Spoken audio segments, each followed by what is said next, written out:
Despite good adherence to hand hygiene, we are still seeing transmission of multi-drug resistant organisms. The most effective intervention is, and has always been, hand hygiene. It is also, theoretically, the simplest.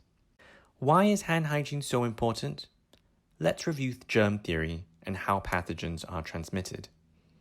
In Vienna in the 1800s, postpartum infections were high. Deliveries assisted by doctors and medical students compared to midwives was associated with higher maternal mortality.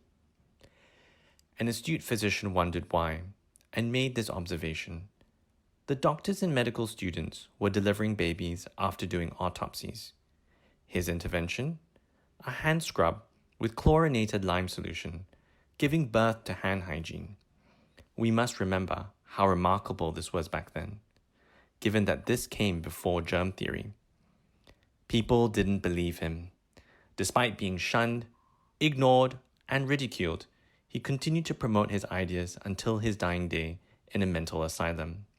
Much later, he was given the recognition he deserves, and is a doctor who has saved more lives and continues to save lives than any other physician in history. The data supports this.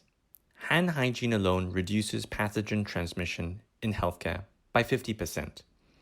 As we know, pathogens do not just colonize our patients, but also contaminate the environment around them.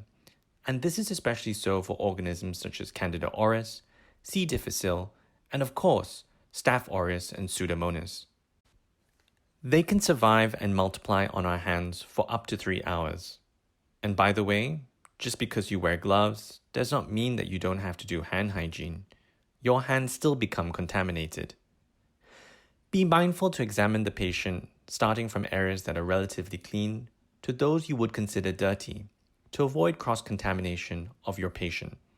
And lastly, remember the final moment of hand hygiene. High-quality hand hygiene saves lives. And sorry, no one can wash your hands for you. We need to be our own hand hygiene warriors. We need to fight for our patients.